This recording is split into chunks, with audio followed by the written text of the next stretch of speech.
Hoje, seguindo com a nossa série sobre pauta verde no Congresso e créditos de carbono, vamos entrevistar o Adriano Camargo Gomes, do escritório Camargo e Gomes Advogados, e o Rodrigo Fialho Borges, sócio do PGLO.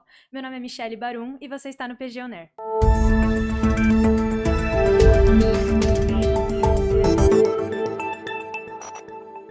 Boa tarde, Adriano, Rodrigo, tudo bem? Boa tarde, Michele. Uma satisfação e muito obrigado pelo convite. É um prazer falar com você aqui. A gente tem um tema e tanto para conversar.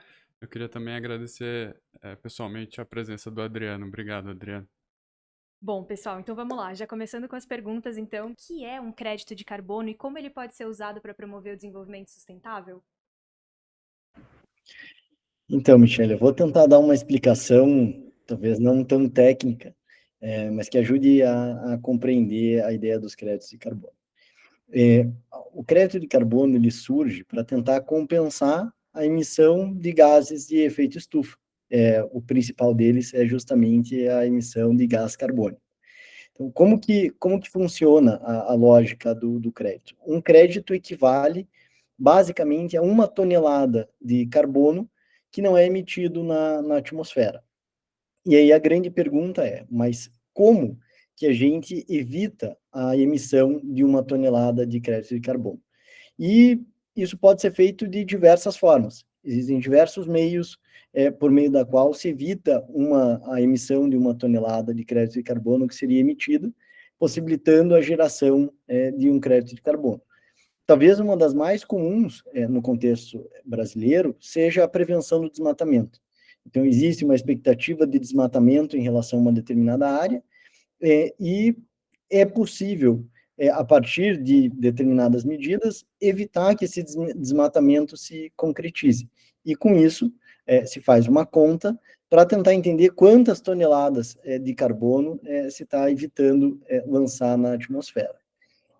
A partir dessa ideia, eu acho que fica muito claro que o crédito de carbono, pelo menos no início, ele pode contribuir bastante do ponto de vista ambiental. Ele pode reduzir a emissão desses gases para a atmosfera, compensar, de certa forma, essa emissão à medida que esses créditos são gerados e eventualmente vendidos, e isso responde, digamos assim, a algo do ponto de vista inicialmente ambiental. Então, a gente consegue reduzir desmatamento, por exemplo, ou promover outras iniciativas que são iniciativas positivas do ponto de vista do meio ambiente. Mas associado a isso, especialmente onde a gente tem o nosso olhar mais focado, que é na Amazônia, podem vir um conjunto de outros elementos que são extremamente positivos e relacionados também ao movimento de preservação ambiental, de se evitar o desmatamento. Evitando o desmatamento, eu favoreço a biodiversidade, eu acabo protegendo as espécies que vivem naquele habitat. E, especialmente naquilo que é mais caro para nós, tem um forte componente social. A floresta amazônica ela não é inabitada. Às vezes a gente tem uma ideia um pouco distorcida de que na floresta a gente vai encontrar mato. E não é assim. Existem pessoas vivendo na floresta e existem pessoas que, com o seu modo de vida, elas ajudam na preservação da floresta. Então, a partir do momento em que eu consigo, com essa atividade delas, mensurar e gerar créditos de carbono, eu também consigo remunerar, gerar um incentivo para que elas continuem agindo dessa forma e preservando a floresta. De redução de desmatamento, de preservação ambiental que você trouxe para a gente, quais áreas no Brasil geralmente são responsáveis pela produção de créditos de carbono? E existe algum potencial de conflito, dependendo de onde esses créditos são gerados?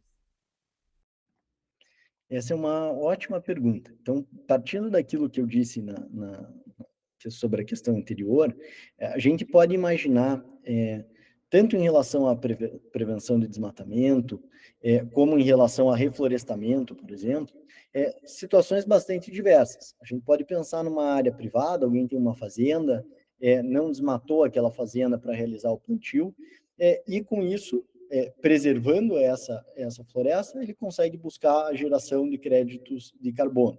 A gente pode imaginar uma fazenda que já foi desmatada e alguém fazendo alguma iniciativa de reflorestamento, plantando pinos ou eucalipto, e com isso gerando créditos de carbono. Mas talvez a forma mais relevante no contexto do nosso país e as áreas mais relevantes para isso são justamente as áreas de floresta que envolvem a atuação de pessoas que vivem da floresta de uma maneira sustentável. Então, a gente pensa, por exemplo, nas reservas extrativistas, nas reservas de desenvolvimento sustentável, nas florestas nacionais, muitas delas localizadas no território amazônico. Então, é diferente desse modelo privado de alguém que tem uma fazenda. É uma área pública concedida para uma determinada comunidade que vive em sintonia, digamos assim, com o meio ambiente. O modo de vida, a cultura dessas comunidades, ela contribui diretamente para a preservação do meio ambiente e, portanto, para a geração dos créditos de carbono. E, naturalmente, quando a gente fala em área e quando a gente fala em Amazônia, obviamente a gente pensa automaticamente em conflitos fundiários. Então, na Amazônia existe um problema muito grande do ponto de vista fundiário, existe em alguns estados, inclusive uma fama muito grande de tentativas de grilagem de terra, e não é incomum que com títulos frios as pessoas tentem usar dessa área onde existe um título frio, mas que se sobrepõe, por exemplo, a uma reserva extrativista, para gerar crédito de carbono. Então, sim, existe um potencial muito grande de conflito, porque a partir da titularidade da área como um elemento relevante, ou a partir da posse da área, ou algo que conecte com a área na floresta amazônica, a gente tem a possibilidade de geração de crédito de carbono. Então, isso acaba atraindo o interesse econômico e pode colocar em conflito as pessoas que vivem lá, que são partes, são povos da floresta, com outras pessoas que eventualmente tentam buscar só a exploração econômica por meio dos créditos de carbono. Vamos entrar um pouquinho mais, então, em um desses casos mais conflituosos. Você pode explicar um pouco para a gente sobre o que é o projeto Epoá? Terra Grande para Cuba e a reserva extrativista Mapoá. Esse projeto, ele foi feito de qual forma? Ele foi feito a partir de uma pessoa jurídica que tinha títulos de propriedade nessa região, títulos que tinham sido cancelados pelo poder público, e esse projeto foi apresentado para uma certificadora. Então, existem instituições internacionais que avaliam se existe potencial de geração de carbono ou não. A gente vai entrar depois na questão do mercado, mas essa certificadora reconhece o potencial de geração dos créditos, mas quem está fazendo esse serviço de preservação nessa área do projeto Mapoá são as comunidades que vivem lá, são os povos da floresta, são eles que garantem a geração dos créditos de carbono. Mas quem tem, a princípio, a possibilidade de vender esses créditos de carbono, paradoxalmente, é aquele que tinha essa empresa dos títulos cancelados, e isso acabou levando a uma comercialização bastante ampla desses créditos de carbono, gerados, que deveriam ser tratados como de titularidade dessas comunidades que moram nas reservas extrativistas, que são povos da floresta, mas isso frequentemente acaba não acontecendo. Então, esse projeto ilustra como existe um espaço para tentar burlar, digamos, o sistema de certificação, buscando títulos que eventualmente são títulos frios de propriedade e se aproveitando das comunidades que já preservam a floresta. Então, tendo um custo baixo, tanto do ponto de vista da aquisição do título, quanto do ponto de vista do serviço realizado para a geração do crédito de carbono. Acho que esse foi um caso que acabou ficando bem midiático, né, ao longo dos últimos meses, assim, que a gente tem visto bastante aqui no noticiário. E como que se dá, então, a atuação do seu escritório em defesa dessas comunidades extrativistas tradicionais? E quais que são os principais argumentos jurídicos que vocês têm utilizado na defesa? Então, acho que o nosso escritório tem um histórico de atuação de algumas décadas em prol, antes do Conselho Nacional dos Seringueiros, hoje Conselho Nacional das Populações Extrativistas, que é um grande órgão, uma entidade de representação de povos da floresta, de comunidades extrativistas tradicionais, e a partir da defesa dessas comunidades, esses povos e comunidades, começou a chegar para a gente situações a respeito de créditos de carbono, especialmente nos últimos 5, 10 anos. E situações as mais absurdas, em que havia, por parte de determinadas empresas, uma situação de exploração da comunidade, sem que a comunidade efetivamente recebesse os benefícios dos créditos de carbono, que eram gerados a partir do seu território e a partir do seu trabalho. Então, tendo tido contato com essas situações, nós passamos a atuar, tentando, primeiramente, negociar com as empresas, conversar com as empresas que foram as apresentadoras, digamos assim, que apresentaram esses projetos de carbono, num segundo momento, a gente se volta também com relação às empresas que compraram. E por que a gente se volta contra as empresas que compraram esses créditos? Porque elas não tomaram as diligências que eram necessárias para verificar a idoneidade dos créditos de carbono. Então, a atuação do nosso escritório, ela se deu primeiro especialmente nesse caso, uma tentativa de negociação, e depois resultou na propositura de uma ação civil pública, que envolve tanto as empresas que venderam os créditos de carbono, que apresentaram o projeto e depois venderam o crédito de carbono, quanto as empresas que compraram esse crédito de carbono do projeto Mapoá. Esse caso do projeto Mapoá, ele não é o único que está aparecendo na mídia, nos noticiários ultimamente, né? Tem vários outros casos que são, de certa forma, semelhantes a esse. Mas de que maneira você entende que esse caso específico que vocês estão atuando se diferencia dos demais que estão na mídia hoje em dia? A gente tem outros casos acontecendo que são relevantes mesmo. A gente tem o caso de Portel, a gente tem uma outra situação ainda num estágio embrionário, sem ação proposta, que envolve a região de Caruaru, que envolve a Asmobri, que é uma associação de lá, em que a gente também está atuando e acompanhando. Mas o caso do projeto Mapoá, ele é paradigmático. Ele é paradigmático porque ele é a primeira ação que trata dessa temática, e ele trata dessa temática sob um viés, ou sob um pressuposto. Existe, de fato, a geração de créditos de carbono no projeto Mapoá. Só que essa geração decorre fundamentalmente de dois fatores: de um território que pertence à comunidade e do trabalho que a comunidade faz em relação à preservação da floresta e que está profundamente associado com a cultura dessa comunidade, com o modo de vida dessa comunidade. Então, no nosso entender, o problema não é existir a venda de carbono em relação ao contexto de Mapoá. O problema é pessoas que não detêm o território e que não fazem o trabalho estarem vendendo como se o crédito fosse deles e não da comunidade. Então, a nossa luta é para que, considerando esses dois elementos, se reconheça a titularidade da comunidade sobre os créditos de carbono. E essa ação é a primeira ação que trata dessa discussão. E ela traz, inclusive, outros pontos relevantes. Por exemplo, a definição do juízo competente para julgar essa demanda, se a competência é da Justiça Federal ou da Justiça Estadual. Então, a abordagem que nós demos foi essa.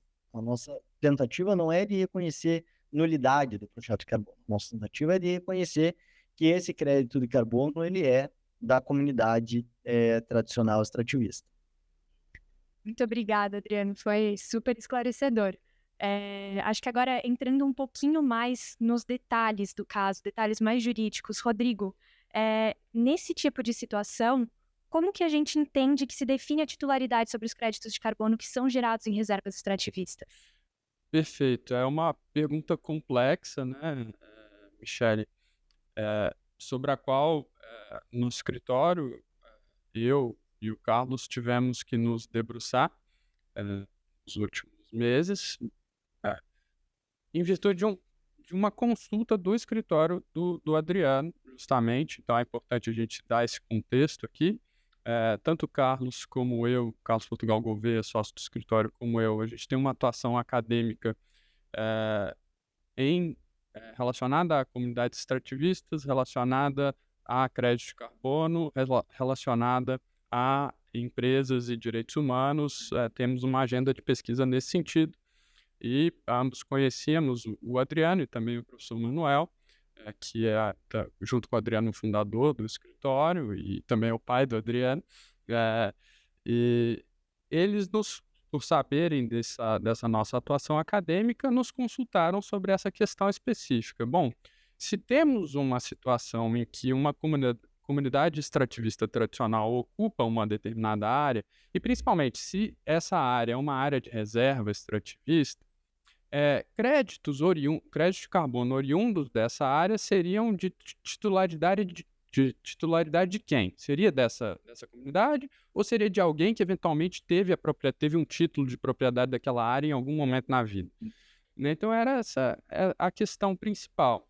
E aí a gente começou a estudar para produzir um parecer sobre esse questionamento principal e a gente se deparou com uma série de leis, de decretos e de regulamentações, portarias, tratando de conceitos muito específicos, todos relacionados a essa temática. Por exemplo, o conceito de extrativismo ele é definido no nosso ordenamento. O conceito de reserva extrativista é definido. O conceito de crédito de carbono, existe uma dúvida, a gente ainda não tem um mercado regulado, mas já houve tentativas de definir o que seria crédito de carbono no Brasil. O conceito de comunidade extrativista também é definido em lei ou em regulamento, etc. Então, a gente teve que passar por todos esses regulamentos, esses regramentos, leis, portarias, decretos, etc., para a gente chegar num ponto crucial, que é a resposta sobre a titularidade. Bom, primeiro vamos entender sobre o que a gente está falando aqui, para a gente, depois de entender todos esses conceitos, a gente conseguir responder com propriedade essa pergunta sobre a titularidade. E quando a gente estava estudando do ponto de vista legal todos esses conceitos, a gente viu que essa regulação, boa parte dela foi criada no interesse de proteger um direito que é o direito da comunidade extrativista tradicional. Então, muitas delas declaram direitos, reconhecem direitos dessas comunidades, que eram direitos que todo ser humano já deveria conhecer, mas foi positivado esse reconhecimento, né? Então, a gente chega num ponto aqui que se a gente estudar profundamente a complexidade de todos esses conceitos, a gente vai ver que todos eles levam a uma proteção dessas comunidades. E, ao mesmo tempo, se a gente estudar o que é extrativismo, se a gente estudar o que são as comunidades tradicionais, como elas vivem e o modo de vida delas, a relação delas para com a floresta, a gente entende que o crédito de carbono, nesses casos, ele só existe, ele só foi gerado efetivamente e formalizado porque a comunidade estava ali, exercendo a sua vida, exercendo o extrativismo, que é da própria definição da comunidade extrativista tradicional. Ou seja, se a comunidade não tivesse ali naquele ambiente, a pressão de desmatamento teria invadido aquele ambiente e o crédito de carbono não teria sido gerado em momento algum. Ou seja, o trabalho e a vida daquela comunidade, daquele povo extrativista, foi essencial para manter a floresta em pé, e mantendo a floresta em pé é que se pode gerar o crédito de carbono. A partir dessa dedução e dessa compreensão, que é uma compreensão não só fática, mas jurídica, de novo, a gente olhou todos esses conceitos, a gente entende que a titularidade do crédito de carbono, nesse tipo de caso, em que há ocupação histórica e tradicional e repetida no tempo de uma área de floresta por uma comunidade, a titularidade desse crédito de carbono que sai daí só pode ser dessa comunidade. E aí, a gente entrando um pouco aqui eu estou falando de forma genérica, mas entrando um pouco no caso concreto que nos foi apresentado pelo Adriano, a gente vê que nesse caso existia ainda uma reserva extrativista criada, né? E qual que é a consequência jurídica da criação de uma reserva extrativista? Você define o domínio público daquela região. Então, a partir do momento em que se criou a reserva extrativista, a gente não precisa nem discutir mais.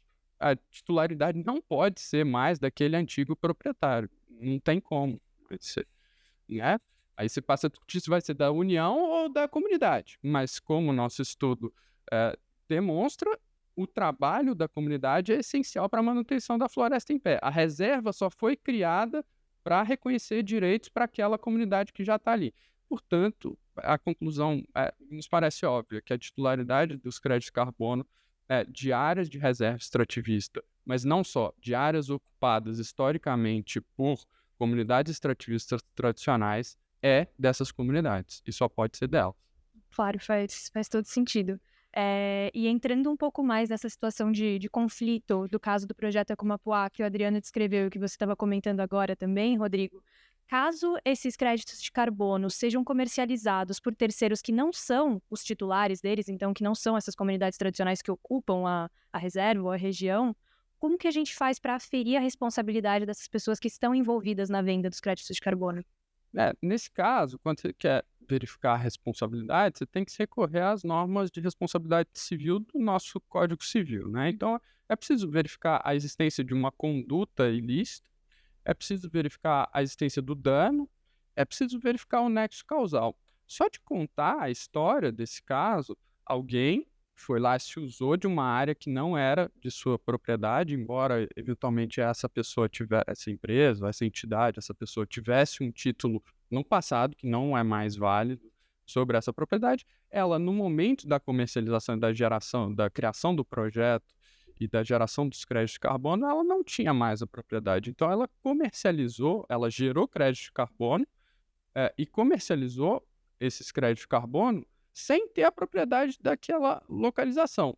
E mais, se a gente entende que a propriedade aqui não é tão relevante, que era relevante o trabalho da comunidade para a preservação da floresta, essa pessoa que comercializou esse bem, esse crédito de carbono que foi gerado pelo trabalho da comunidade, também não trabalhou para conservar a floresta, né? Então, de todos os lados aqui, você verifica que, faticamente, a conduta foi ilícita. Houve uma comercialização de um bem que não poderia ser daquele que estava comercializando, sem autorização daquele outro que a gente entende que era o proprietário daquele bem, do bem crédito de carbono, né? Então, a conduta ilícita existe. O dano também existe, porque, afinal, eu meio que me apropriei de um bem alheio, obtive lucro com esse bem e não repassei nada para aquele que era proprietário desse bem. Então, o dano está caracterizado.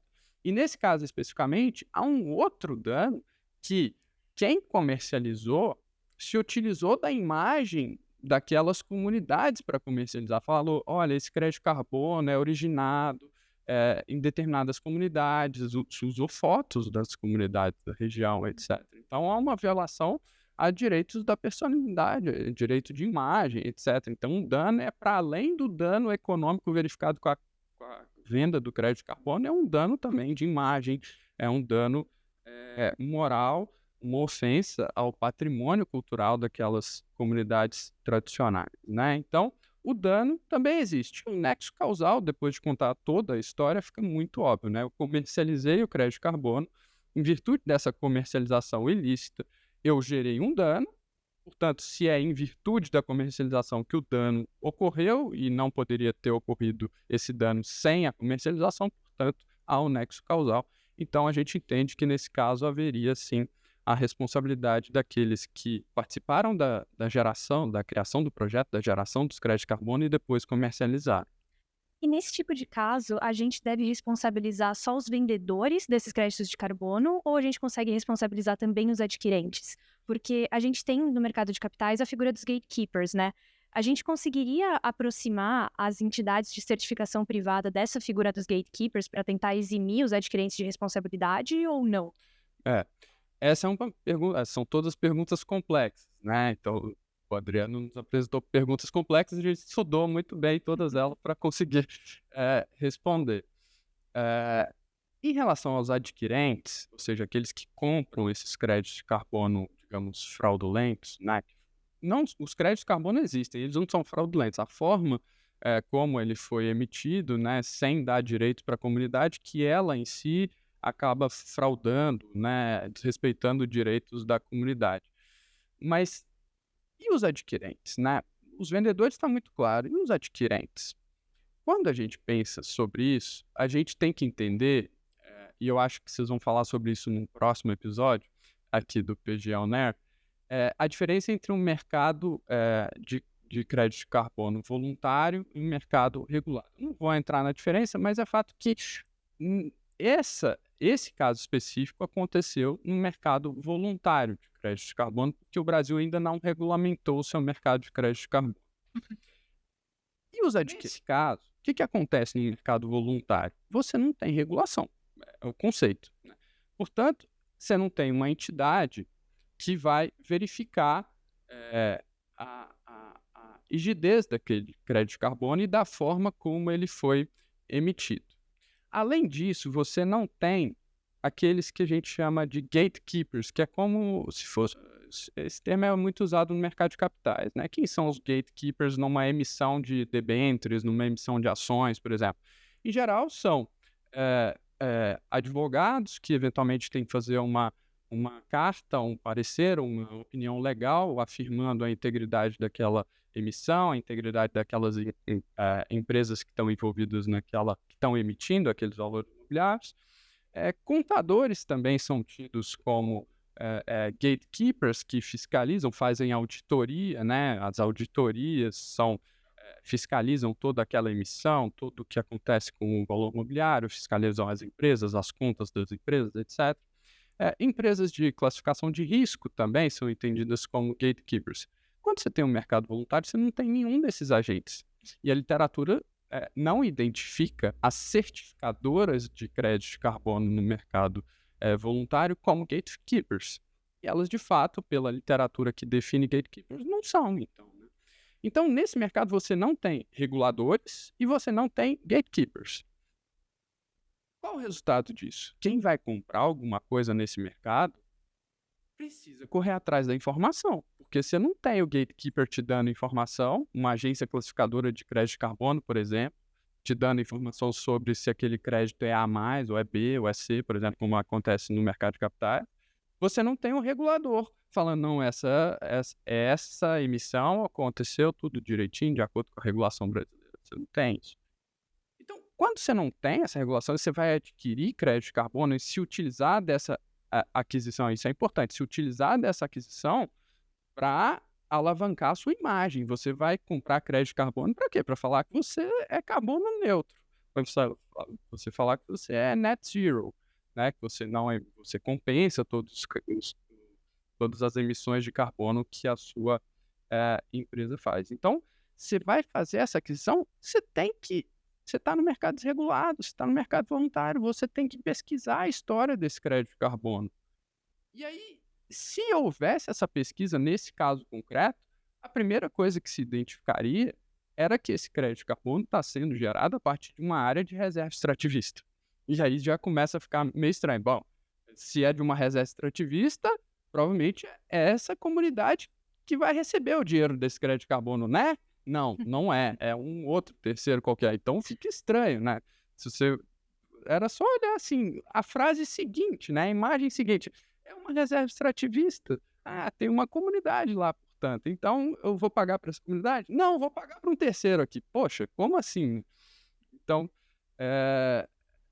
era isso. E para além disso, tem toda a questão que o Adriano comentou também. A região na qual esse caso concreto se insere, tem um histórico de conflitos fundiários, de problemas de fundiário, de matrícula se sobrepondo a outra matrícula, que é conhecido no Brasil, né? Então, essas adquirentes, elas, de fato, nesse caso concreto, pode ser que em outro caso concreto as evidências não fossem tão grandes, mas nesse caso concreto elas tinham o dever de obter informação e de agir com diligência antes de comprar.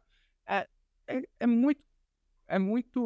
Se a gente quiser trazer um pouquinho para a realidade do cidadão comum, quando você vai comprar um imóvel, você tem que tomar toda a diligência para comprar esse imóvel, para saber se aquele que está te vendendo não está te vendendo aquele imóvel só para se livrar dos próprios bens, porque está sendo executado por outras ações. Porque senão essa venda pode ser invalidada. Todo mundo sabe disso. É uma diligência até do cidadão médio, assim, que se espera.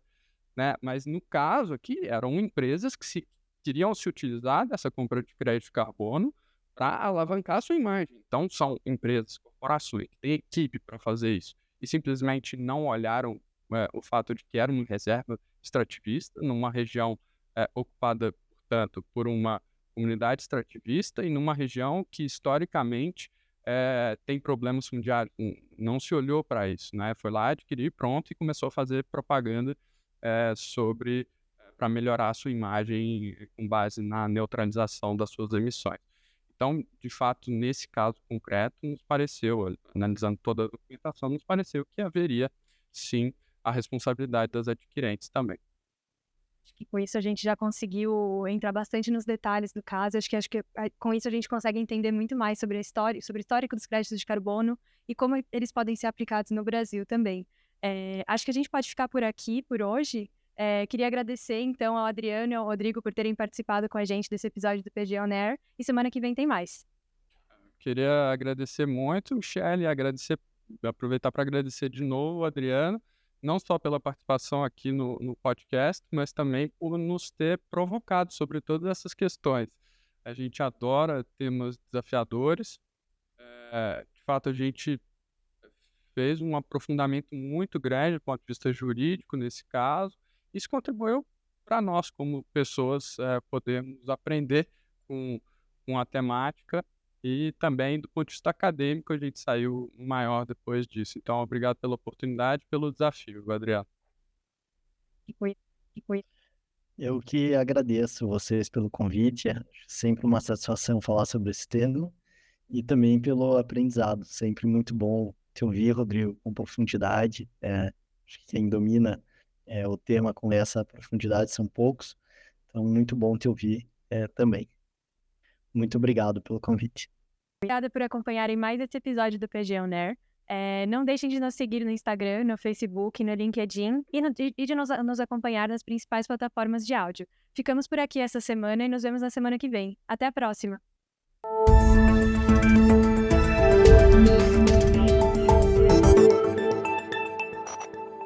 Ficou com alguma dúvida? Tem alguma sugestão? Deixa aqui nos comentários que a gente vai avaliar e responder para você. E queria te agradecer, muito obrigado por assistir e acompanhar a gente aqui no PG On Air. E a gente está aqui na próxima semana de novo. Um abraço.